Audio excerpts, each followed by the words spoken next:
Karim. Bonjour. Merci beaucoup d'avoir accepté de nous recevoir un peu en dernière minute. C'est vrai qu'on était en déplacement à côté du Mans ce week-end. On vous a écrit hier soir. Ce matin, vous nous avez répondu. Et voilà, on est là ce soir. L'idée dans ce podcast, on vous l'a dit, c'est vraiment de revenir sur votre parcours, retracer un peu votre chemin, évoquer aussi les grands sujets qui concernent le concours complet en l'occurrence. C'est un sport évidemment que vous connaissez très bien puisque vous avez un palmarès très fourni. Je vais citer que quelques-unes de vos grandes performances. En 2006, vous participez à vos premiers Jeux équestres mondiaux avec Aix-la-Chapelle et vous réalisez la meilleure performance française en vous classant 10e avec Castello. En 2007, vous devenez numéro 1 mondial. En 2013, vous êtes médaille de bronze par équipe au championnat d'Europe. En 2016, vous êtes champion olympique. Voilà, la première médaille olympique avec en tête de Hus. En 2018, vous êtes champion de France. Et en 2021, cette année, vous êtes médaille de bronze à Tokyo avec Triton Fontaine. Après après être devenu titulaire, alors que vous n'étiez que réserviste au départ. Mais on voudrait quand même commencer par le commencement. Karim, est-ce que vous pourriez nous raconter votre histoire, nous dire d'où vous venez, quel a été votre parcours jusqu'à votre accession au haut niveau, en 2007 notamment, où vous êtes devenu numéro 1 mondial. Est-ce que vous pouvez justement nous parler de vous, de votre enfance et de comment vous en êtes arrivé là? Oui, bien sûr. Alors, c'est vrai que le chemin a été long, puisque quand j'étais petit, j'étais assez dynamique et je courais partout. Et je suis monté dans les escaliers, je suis tombé, je me suis abîmé une hanche, ce qui m'a valu d'être sur un lit roulant pendant 2 ans, bloqué sur un lit avec les jambes écartées, allongé pendant 2 ans. Et c'est la sœur de ma grand-mère, donc ma grande-tante maternelle, qui est restée à mon chevet, puisque mes parents travaillaient énormément. Mon père était acteur de théâtre et ma mère travaillait dans les hôpitaux dans le nord de la France, parce que je suis né à Roubaix. Ensuite, j'ai eu 6 mois de rééducation et j'ai eu 6 mois de siège roulant et 6 mois de rééduc. Donc à partir de 5 ans, j'ai pu marcher normalement, on va dire. Donc à ce moment-là, j'ai intégré la maternelle. Avant, j'étais entre les hôpitaux et chez ma grande-tante. Donc c'est quelque chose d'assez atypique. Finalement, j'en garde pas beaucoup de souvenirs. Que des bons, parce que je me rappelle que je me baladais souvent tous les jours donc le long de la digue à Berck-sur-Mer, à côté du Touquet. Et je regardais les chars à voile et le prof de char à voile venait de temps en temps voir pourquoi un gamin se faisait balader comme ça tous les jours. Et on lui a dit, bref. Et il m'a dit, j'espère qu'un jour tu remarcheras correctement et ce jour-là tu pourras venir faire du char à voile. Donc je me souviens d'ailleurs m'étant pressé à 5 ans d'aller en faire. Donc je regarde un très bon souvenir. Et ensuite, mon oncle a toujours d'ailleurs une écurie à côté d'Orléans, à Sandillon. Et il avait des poneys, un poney club, un club, une écurie de propriétaire, tout ça. Il faisait du complet aussi. Et il a nourri chez moi une envie de faire du poney, puisque j'en avais l'interdiction. Jusqu'à l'âge de 8 ans, j'ai pas pu chevaucher un poney. Donc ça a créé un manque, je crois, que je comble encore aujourd'hui. En fait, c'est une belle histoire, mais c'est vrai que j'ai eu cette privation, parce que je voyais les poneys, je voyais les enfants de mon âge monter. C'était chez moi, finalement. Et j'avais pas le droit de les monter. Alors j'ai un peu grugé, je vous l'avoue quand même. Je suis quand même monté discretos, mais de là le faire sérieusement, non. Et j'ai eu vraiment envie. Par contre, j'ai beaucoup observé, donc j'ai développé des qualités d'observation à l'époque importantes. Et aussi dans tout m'intéresser, évidemment, donc de regarder les autres enfants faire d'autres sports et tout ça. Ce qui fait que quand j'ai eu le droit de faire, j'ai commencé par la gymnastique, puisque c'était ce qui me donnerait des habiletés motrices que je n'avais pas eues suffisamment. Donc je fais beaucoup de gymnastique, donc ça m'a rendu un peu athlétique, souple, tout ça. Puis ensuite, mon docteur a décidé de dire ce qui serait bien, c'est qu'il fasse pas mal de sports différents. Donc j'ai fait du handball, de la boxe et du poney bien sûr, mais ça pas avant l'âge de 8 ans. Tous les sports un peu à risque, où on peut tomber ou avec des coups, j'ai pu les faire à partir de 8 ans. Donc je me suis un peu précipité sur tous ces sports à ce moment-là. Donc voilà, j'ai eu vraiment envie de faire du poney. Ensuite, à l'âge de 12 ans, j'ai eu le choix. Mes parents, vraiment sympas, m'ont proposé m'ont dit si tu veux vraiment faire du cheval, ils avaient vu que ça me tenait à cœur. Nous on est 6 enfants, on est 3 filles, 3 garçons. Moi je suis l'aîné des garçons et j'ai 2 grandes sœurs. M'ont proposé de dire bon bah si tu veux faire tes études à Orléans chez ton oncle et pouvoir faire ta passion, eh bien si tu veux tu peux y aller quoi, tu vas nous manquer mais pourquoi pas. Alors j'ai sauté sur l'occasion évidemment. Moi j'y allais toutes les vacances, mais j'avais pas la possibilité d'y aller tout le temps. Donc là j'ai eu cette possibilité. C'est ce qu'on appelle le syndrome de la porte. C'est-à-dire quand elle est d'un côté de la porte, elle veut être de l'autre. J'adore. Parce qu'en fait, elle croit qu'il y a ma femme et quand elle a vu que dedans, elle était pas là, elle était très déçue. Et donc j'ai pu aller chez mon oncle pour faire donc la 3e, la seconde. Et ensuite, j'ai fait un sport-études au Haras du Pin pendant 3 ans. Et là, j'ai découvert vraiment l'esprit de compétition. J'ai découvert ce que c'était que le métier du cheval. En fait, je faisais palefrenier, assistant vétérinaire, groom, enfin tous les métiers qui existaient à ce moment-là. J'étais capable, en sortant de cette école, de le faire. Donc cavalier maison, palefrenier, groom, etc. Bon. Et ensuite, j'ai fait mon monitorat, mon instructorat dans la foulée chez quelqu'un qui s'appelait, malheureusement, il est décédé, Gildas Donou, qui a été un prof extraordinaire, qui était à Compiègne à l'époque et qui a ensuite a été faire ses vieux jours en Bretagne, puisqu'il était breton. Alors on sait que les Bretons tiennent vraiment à leur retour aux sources. Donc il est reparti faire son bateau là-bas. Et donc m'a beaucoup appris, voilà, beaucoup de techniques. Je suis rentré ensuite chez mon oncle à Sandillon.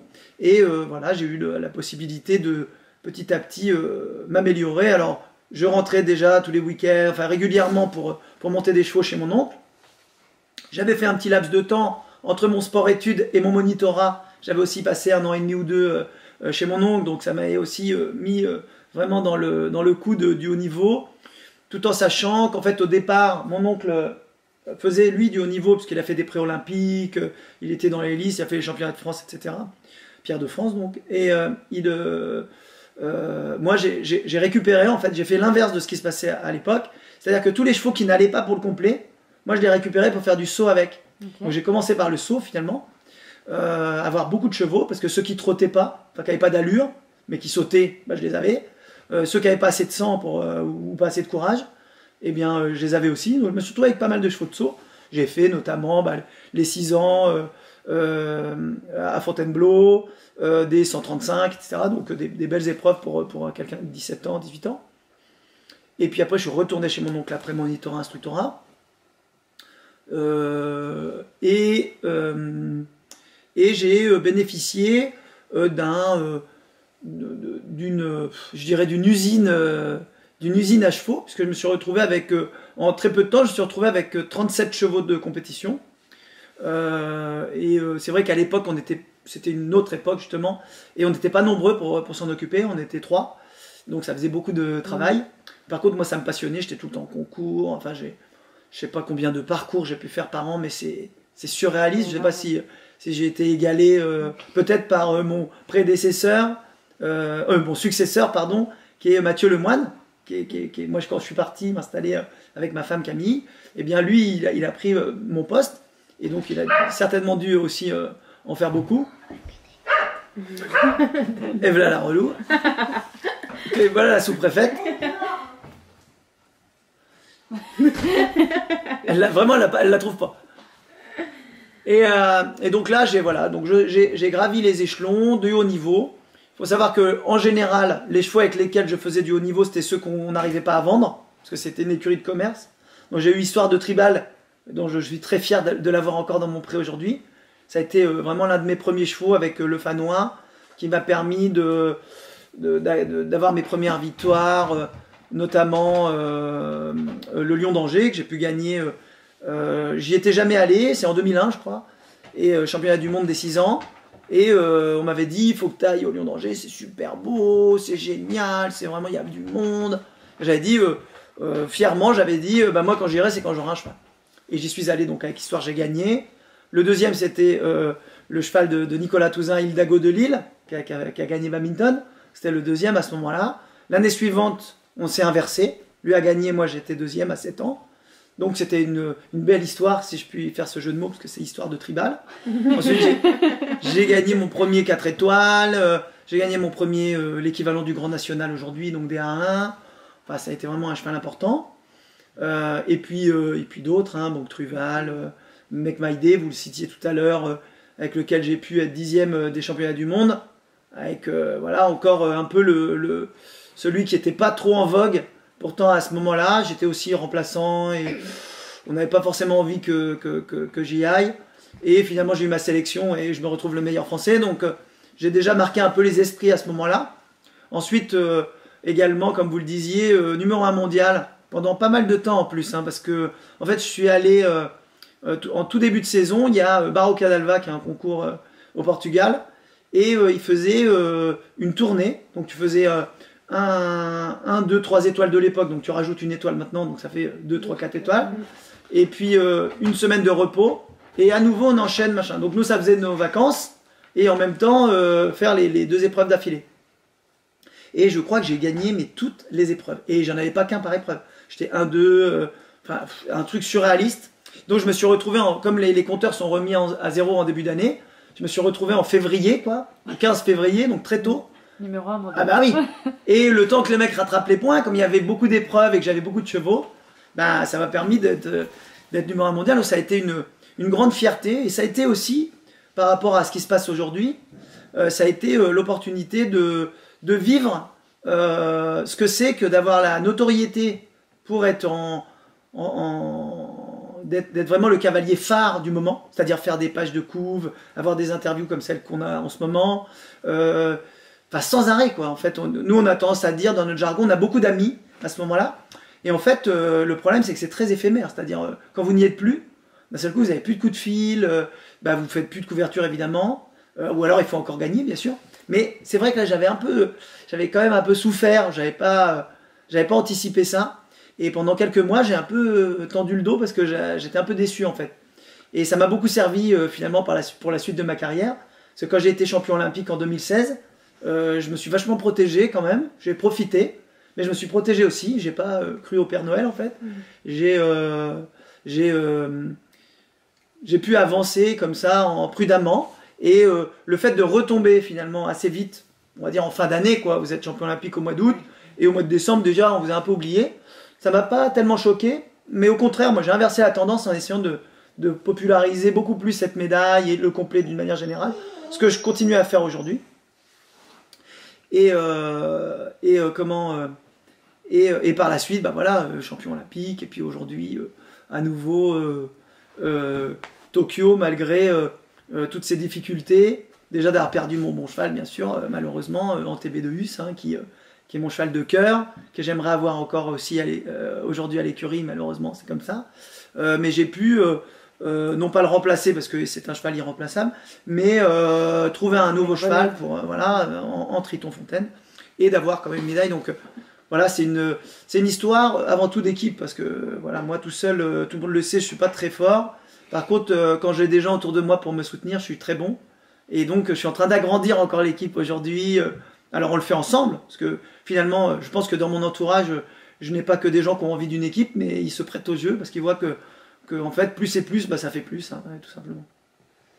Vous avez abordé tellement de sujets sur lesquels on va revenir, mais du coup, il y a plein de choses à dire, mais j'aimerais bien qu'on parle de vous. Là, on a parlé de votre parcours, mais maintenant, j'aimerais bien qu'on parle de vous. Oui. Quand on a dit, donc ce matin, parce qu'on n'était pas trop en avance, qu'on allait venir à votre rencontre, on nous a répondu 2 choses. La première, c'est que vous étiez un très bon communicant et que l'exercice du podcast allait vraiment bien vous convenir. Ça, je crois qu'il n'y a pas de doute.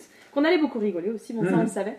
Et on nous a aussi dit que vous étiez quelqu'un de très sympathique, de très ouvert justement à la communication, aux médias, à communiquer, à partager votre histoire. Comment vous décririez aujourd'hui si on vous demandait de nous dire qui vous êtes en termes de personnalité? Qu'est-ce que vous nous diriez, qu'est-ce que vous metteriez en avant? Moi j'ai une règle de vie que j'espère apporter également à mon entourage et à mes enfants. C'est que en fait moi j'aime bien me retourner et derrière c'est tout droit, quoi. Je n'aime pas avoir des casseroles, qu'il y ait des problèmes. Moi quand j'ai un problème je le règle tout de suite, j'essaie en tout cas.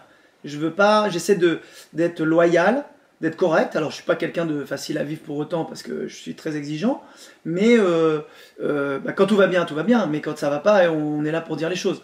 Mais voilà, c'est aussi quelque chose d'assez sain finalement, pour que pour que derrière, moi j'ai rien à me reprocher, que les gens n'aient pas non plus. Moi j'aime pas, par exemple, ne pas pouvoir dire bonjour à quelqu'un, ou ne pas, je dis pas qu'il y a des gens qui aiment, mais il y a des gens que ça dérange moins.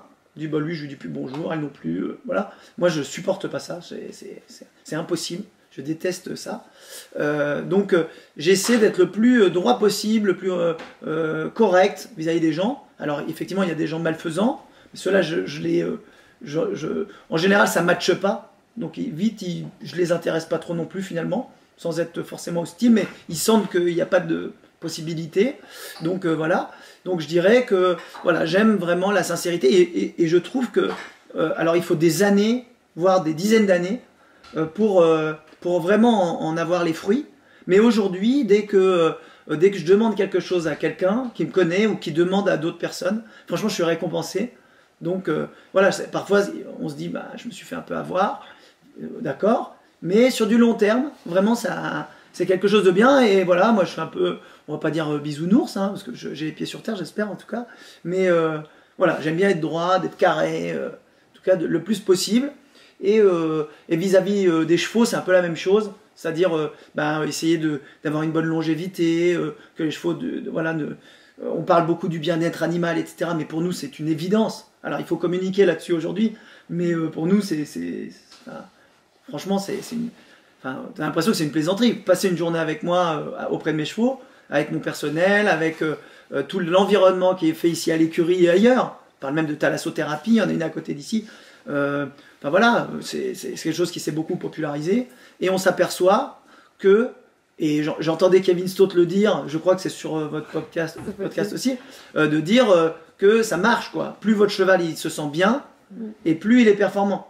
Donc c'est génial, enfin je veux dire, voilà, parce que vous avez quand même des gens, c'est arrivé, bon, je citerai pas de nom parce que j'en ai même de mémoire, je sais pas, mais je sais qu'il y a certainement des gens un peu malfaisants, maltraitants, c'est possible. Je pense qu'il y a beaucoup plus de gens maltraitants sans le savoir finalement. Oui. Les gens ils pensent bien faire et ils font, franchement, ils leur font mal à ces pauvres bêtes, mais c'est comme ça quelque part. Et puis heureusement c'est des gens ouverts, donc quand ils tombent sur la bonne personne qui leur dit mais attendez, vous faites pas ça correctement, votre cheval il a mal ici, il a mal au dos, il est mal nourri, il est trop gros, enfin bon voilà. Et sans vraiment gros de maltraitance, les chevaux sont pas malheureux, mais pour faire du sport c'est quand même un peu compliqué. Et donc voilà, ce bien-être animal, il est aujourd'hui au cœur de toutes les publicités, mais il faut savoir que par rapport à ce que nous on faisait avant, ça ne change strictement rien, simplement de devoir un petit peu plus en parler, ce qui est bien d'ailleurs, parce que moi je me suis aperçu récemment par exemple que moi je fais du pentathlon aujourd'hui, je fais du pentathlon moderne. Quand je discute avec 50 personnes, dont un pourcentage extrêmement important qui ne connaissent rien aux chevaux, mais qui l'ont vu à la télé, moi on m'a posé 50 fois la question, et c'est pas trop difficile d'avoir votre cheval au dernier moment? Je dis mais attendez, mais je fais pas du pentathlon moi. Je dis moi je fais du concours complet d'équitation, mon cheval je l'ai eu quand il avait 4 ans, et quand il a été au jeu il avait 11 ans. Je monte tous les jours. Voilà, je monte tous les jours. Le but justement c'est que de faire attention que dans son esprit tout soit limpide, que je mets mes codes sur lui, que j'essaie qu'il n'y ait pas trop de cavaliers avant qu'il l'ait monté, pour qu'il n'y ait que mes codes dessus, pour que ça soit un couple. Je veux dire, bon, je dis là, j'ai vécu vraiment autre chose avec Triton Fontaine, parce que j'ai l'habitude de dire, c'est comme un remariage, même si je me suis jamais remarié, mais j'imagine qu'il faut faire avec toute l'historique de la personne, et faire des concessions. Bon, bah, c'est ce que j'ai fait avec Triton, et franchement, j'ai été aussi, encore une fois, récompensé, parce que ça a été une multitude de choses rocambolesques. J'ai eu on va dire une fusion avec ce cheval. Dès le départ je l'ai senti, et pendant 6 mois j'ai tout gagné. J'ai gagné le 4 étoiles surdoté de Jardy, et je me suis dit ça y est, je suis arrivé, je vais tout gagner, les Europes, le monde et tout. Et malheureusement les 10% de performance qui me manquaient pour rivaliser avec les tout meilleurs dans les 5 étoiles, là il m'a fallu 2 ans par contre, et donc j'ai dû repartir de la base. J'avais utilisé toutes les techniques, tout ce qu'on peut imaginer du bien-être, tout ce qu'on peut imaginer, je l'avais fait. Et je me suis dit, bon, bah, ce que je vais faire, c'est que je vais redescendre de niveau 0, quoi, niveau, on va dire 1 étoile ou 2, Et je vais faire ça pendant 3-4 sorties, parce que nous on n'en fait pas beaucoup par an, on fait 7 sorties par an.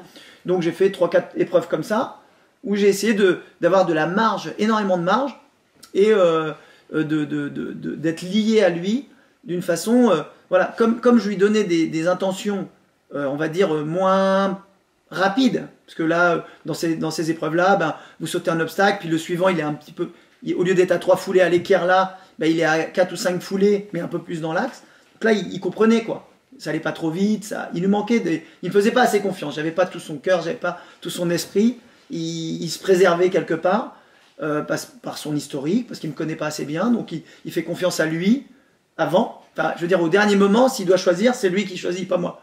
Alors que moi, j'ai fait la reconnaissance, pas lui. Vous voyez, dans ce registre-là. Et donc, bah, ça a marché. Et c'est la raison pour laquelle aussi j'ai pu être sélectionné et avoir cette possibilité d'avoir cette médaille. Donc, j'ai été à nouveau récompensé grâce à l'écoute, voilà, c'est beaucoup de choses. C'est beaucoup de choses que j'ai envie de dire aujourd'hui, parce que vis-à-vis du grand public surtout, ils ne peuvent pas imaginer tous les sacrifices que l'on fait pour nos chevaux. Moi, et d'ailleurs, j'ai un coach physique, moi, et mental, depuis 2016, et il a écrit un bouquin en disant le cavalier, ce sportif qui s'ignore tant. Parce que vous demandez à tous les mecs de haut niveau, maintenant c'est un peu la mode quand même, la mode si je puis m'exprimer ainsi, c'est normal, on va dire, maintenant de faire du sport à côté, même s'il y en avait qui le faisaient déjà, mais globalement, à mon époque, quand j'ai débuté, en tout cas, c'était pas trop le cas. Il me disait, mais c'est incroyable de savoir autant de choses sur le cheval et aussi peu sur toi, tout en sachant que toi t'es pareil que le cheval en fait. Dans ta tête t'es comme ci, dans ton corps t'es comme ça, il y a la chimie sanguine, le muscle, il y a les connexions neuronales, enfin voilà, le bien, le machin, il faut les temps de récupération, enfin il m'a dit, mais comment vous êtes aussi ignorant de vous-même?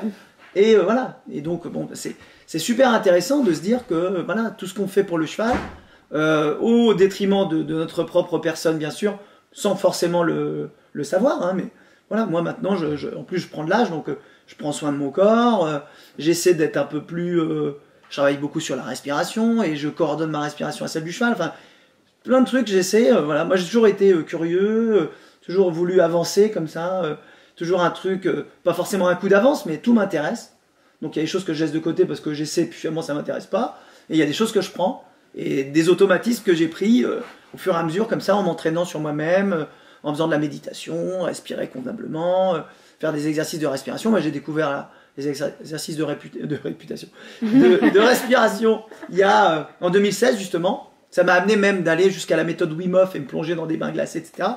Parce que c'est le bain glacé, qu'est-ce que c'est? En fait, c'est du stress, il agresse votre corps, et il faut réagir pour supporter. Et pour supporter, vous respirez d'une certaine façon avant pour vous préparer. Une autre, vous décontractez votre corps. Tout ce que votre corps, lui, va vous indiquer, c'est pas bon. C'est-à-dire vous allez vous mettre en mode fuite.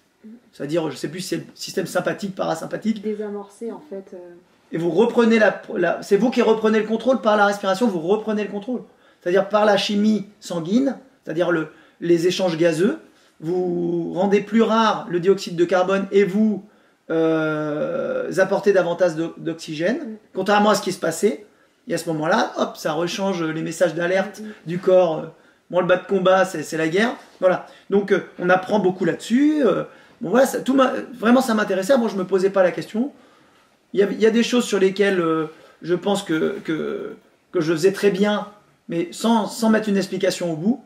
Et je trouve qu'au final, c'est pas mal parce que, aussi, même si au départ j'avais peur justement, parce que comme je pense ne pas stresser trop, et plutôt pas impacter, en tout cas pas négativement, parce que je me suis aperçu quand j'étais assez vite que plus j'avais de pression et meilleur j'étais par rapport aux autres. Alors je dis pas que je surpasse mon niveau, je sais pas, peut-être un peu, mais en tout cas quand d'autres s'effondraient, moi j'étais bon. Donc, et je pense qu'une des premières fois notamment c'est 2001 au Mondial du Lion, où il y avait du monde partout, je faisais coucou à tout le monde sur le parcours, enfin je me suis fait incendier d'ailleurs, à l'époque c'était déjà Thierry Touzin qui était entraîneur, et il m'avait dit non mais ça je veux plus voir hein, mon gars, machin, bon bref. Donc voilà, j'ai aimé, je me suis baladé quoi. Ok, j'ai fait coucou à tout le monde, enfin j'ai eu aucun sursis, enfin voilà. Donc je me suis surpassé, après j'ai dû canaliser mon énergie, mais j'ai dû apprendre beaucoup sur moi-même aussi, parce que, et pour terminer, parce qu'il y a d'autres questions, parce qu'en fait, grâce à un coach mental, ça je me cache pas de le dire, j'ai essayé de me brimer, justement, d'avoir envie de regarder les gens entre deux obstacles, à des endroits, et je regarde, mais en fait, je suis pas totalement sur la personne. Je regarde, mais voilà, et ensuite j'écoute mon cheval qui galope, parce qu'à chaque foulée, il faut quand même être présent, etc. Mais j'ai besoin, moi, de capter l'énergie des autres, en fait. Je l'ai pas en moi. Il y a deux cas, enfin, il paraît, en tout cas, selon ce coach mental, Christian Nicolaï, pour ne pas le citer, m'a dit, voilà, il y a des gens, ils ont la force en eux, et il y en a un autre, ils ont besoin des autres. Bah, moi, je fais partie, évidemment, j'ai envie de dire, de la deuxième catégorie. Et depuis ce jour-là, je ne me suis plus brimé déjà, et je me suis senti mieux. Et puis, j'ai agrandi mon équipe, et aujourd'hui, on est très, très, très puissant. Vous êtes très très fort, Karim. On vous a posé une question, vous avez répondu, vous avez digressé et vous êtes revenu à la question. Par contre, vous anticipez toutes nos questions. On l'avait un peu prévu. Bon, c'est pas grave, on va y revenir, il n'y a aucun problème. Pas de problème, je répète. Non, mais on va y revenir parce qu'il y a à creuser. Ok. Je vais juste revenir pour le coup sur un autre sujet. Oui. Vous nous avez dit que vous aviez fait beaucoup de CSO et vous en faites encore. Vous êtes demain au Mans, par exemple. Et c'est un sujet qu'on aime bien aborder quand on vient à la rencontre du concours complet, justement. Quel parallèle est-ce que vous pouvez faire entre ces deux systèmes qui sont fondamentalement différents? Vous l'avez dit, à la fois en termes de sortie de concours tout par an, en termes de nombre de chevaux avec qui les cavaliers travaillent. Dans le CSO, c'est vrai qu'on arrive plus à former un piquet de chevaux large, alors qu'en concours complet, on a souvent un bon cheval. Voilà. Quel parallèle est-ce que vous faites? Et d'après vous, le concours complet pourrait s'inspirer de quelle technique du jumping ou même du système, du sponsoring? Enfin voilà, c'est une question qui est très très large, mais je sais que vous allez bien y répondre. Alors vous avez bien posé la question, parce que vous m'avez demandé de faire des parallèles. Parce que je pense que ça reste deux disciplines totalement parallèles. Pas du tout, il n'y a pas de recoupement pour moi. Elles ne se recoupent pas. Et j'ai tendance à dire, alors attention, je ne veux pas passer pour un prétentieux, ou c'est dit vraiment de manière hyper lucide, parce que moi j'adore les deux disciplines. Et ce que je peux vous dire, c'est que moi, ça me fait penser au football et au rugby. Voilà. Moi, je me considère rugbyman quand je fais du complet, et je me considère footballeur quand je fais du saut d'obstacle, parce qu'il y a plus de monde qui pratique, il y a plus d'argent dans ce sport-là, il y a une autre ambiance, et de l'autre côté, il y a moins d'argent, il y a plus de risques, il y a des valeurs qui ne sont pas les mêmes, et je trouve que les deux sont assez bien. Mais moi, j'adore le foot, par exemple, mon fils fait du foot, j'essaie pas de dévaloriser, parce que le grand public, encore une fois, va dire bah oui, bah alors les mecs, ils sont surpayés, c'est des prétentieux, etc. Et de l'autre côté, c'est des bourrins et tout ça. Non, il faut qu'il y ait de la nuance là-dedans, bien entendu, c'est même pas ça du tout. Il y a des valeurs un peu d'équipier quelque part, un peu plus, je pense, dans le complet, parce qu'il y a plus de risques, parce que au départ, pour se lancer, c'est un truc un peu plus de courageux, entre guillemets, enfin, je sais pas, qui recherchent ce genre de choses. Parfois par hasard, on peut se retrouver en complet. Moi, c'est familial, voilà, je tombais là-dedans. Bon.